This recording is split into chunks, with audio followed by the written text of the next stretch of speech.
Hvad er kærlighed? Det er en definition. Som sagt, tror jeg, at det handler om en relation mellem to mennesker, eller et menneske til dyr, eller plante. Du må også høre det, når du snakker. Okay. Du hører en plante. Man kan vel godt have kærlighed til en plante, hvis man nu bare vil have en plante. Ja, men... Hvad så definitionen? Det er en følelse. Jeg tror ikke, der er en. Det er jo forskelligt for, hvad man synes er kærlighed fra person til person. Der er ikke sådan en klar en. Men det handler vel om til lidt for at holde af noget, eller en. Ja, altså... Men en kærlighed er vel også en, hvor man har noget specielt til den person. Det er ikke noget, man har med andre. Altså sådan, der er forskellige former for kærlighed. Men det er noget, man ikke vil undvære den følelse i hvert fald. Ja. Men kan man ikke sådan sige, at en definition, det er... Altså, man kan sige, individet ved godt selv, når der er kærlighed til stede. Mm. Hvad bliver vi også glad, gør man ikke? Eller også. Man kan jo også godt være ulykkelig. Ja. Ja. Men så er man stadig blevet glad på et tidspunkt. Ja. Ulykkelig kærlighed, det er vel, når det starter godt, men så bliver det dårligt, gør det ikke? Starter det nødvendigt. Nå, okay. Men man... Nico, har du nogen Har du nogen input? Ja. Jeg skal også det med kærlighed. Næste. Hvad vil det sige? At elske nogen, eller at blive elsket? At elske nogen. Hvad vil det sige? Det er ikke. Hvad? Skal ikke kigge mig. Det er sjovt, det er også, det er sjovt. Nå. At elske nogen, det vil sige, at man har noget specielt for en bestemt person, når man ikke siger, at det er det.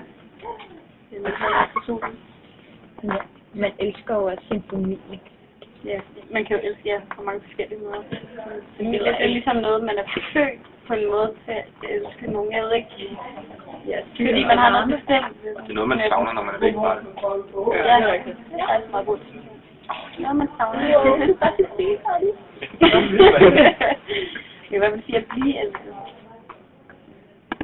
Og den gensidige følelse. Ja, man kan også godt blive elsket uden at elske den person. Altså, ja.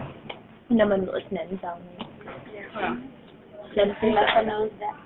Ja, man føler, man er værdsat. Ja, tror jeg. Ja. Okay. Elsker man nogen for at få noget, man ikke har, eller elsker man noget for at give noget til nogen, der ikke Har det, man vil give. Ja. Den skal jeg lige have det. Okay. Elsker man nogen for at få noget, man ikke har, eller elsker man noget for at give noget til nogen, der ikke har det, man vil give? Altså, elsker man at give noget til nogen, eller elsker man Nej, elsker man for at få noget, eller for at give noget til nogen, som ikke har det. Ja. For at give noget, helt sikkert. Give en gave, eller Og jeg kan godt lide at få noget også. Jeg vil sige, det er begge dele. Ja. Det er både for følelser, men også for, når man værdsætter nogen og holder af nogen. Men Værdsætter det, så man kan værdsætte på at elske. Fordi at elske gør man jo ikke for at blive elsket, nødvendigvis. Nej, det er ikke. Men man holder jo vel op på et eller andet tidspunkt. Man kan ikke bare blive ved med at elske en person, hvis de heller ikke elsker en. Eller det ved jeg ikke, om man gør, men jeg tror måske bare, at den giver lidt held på et tidspunkt, så opgiver man.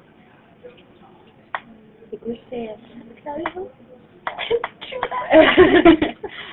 Jeg ved det ikke. Ej, du har nok ret i, man gør det jo ikke for at få noget til at starte med, det er jo fordi, man nemlig holder af hinanden, og så får man det igen, og så er det en god følelse. Men man vil altid, når man elsker nogen, godt have den anden person også et trin. Ja, Jo. Men jeg hvis synes ikke, man kan... hvis den anden person bliver ulykkelig af at elske, så forestiller mig sådan, man kan ikke sige, nej, det er rigtigt. Så vil man jo bare ikke, at man kan sige, at det kun er fordi, man godt vil give noget. Tænk nu, hvis man er rigtig forelsket i, og man har en rigtig alvorlig sygdom og ved, at man skal dø, så vil man vel ikke have, at den anden skal elske, fordi at man alligevel kommer til at dø. Men jeg tror lidt, det er en blanding, fordi både så vil du gerne føle dig værdsat den sidste tid, men så samtidig vil du ikke have, at den anden skal ulykkelig. Ja, det er en lidt svær blanding. Ja. Men du har bare inde på. Det var bare lonely. Jeg har ikke altid meget kommet det der. Man tjekker damer ud, så. Ja. Er der forskel på fysisk kærlighed og åndelig kærlighed? Ja, åndelig er det religion og sådan noget, eller troen på noget? Det kan også være bare sådan mental Altså, men Okay. man kan jo også elske mad, men det er jo ikke. Men det er vel også lidt mere Det gør jeg øjeligt. fandme. Det tænker jeg, det kan være sådan noget, du Det er kender. fysisk, er det ikke? Når man ved, at man savner noget. Det kan vi da godt. Fysisk. Ja, det er der forskel på. Det ene er noget, du kan mærke, og det andet, det er noget, du En følelse. føler. Men det er ikke fysisk kærlighed, tænker vi, så sådan sex-agtigt. Både det, men også sådan- sådan, hvis, ja. hvis folk kan lide sådan, jeg elsker bare at se det, en, det ved jeg ikke, serie, eller hvad man gør. Og Eller, rigtig meget. ja. Eller hvis man nu, de her par bukser, dem elsker jeg bare, men måske, Men elske bliver også bare misbrugt. Ja. Ja, Det er ja, lige så det er ligesom hadet også bliver misbrugt for, Ja. for evigt og Hader bitch. for aldrig. Jeg tror ikke på den eneste ene. Hvorfor? Hvorfor evigt? Det ved jeg ikke sådan. svært. Når man sådan tænker sådan.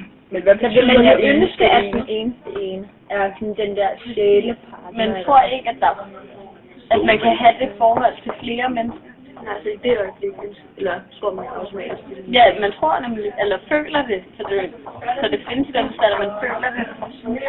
Men hvis man så ikke er sammen med den person mere, tror jeg ikke, man kan finde en til. Eneste ene, og man... Jo, og der er jo Det ikke er det værdigt, godt. altså.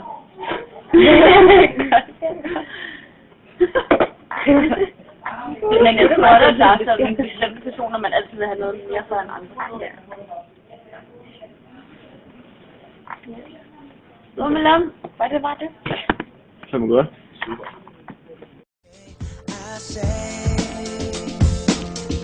When I see your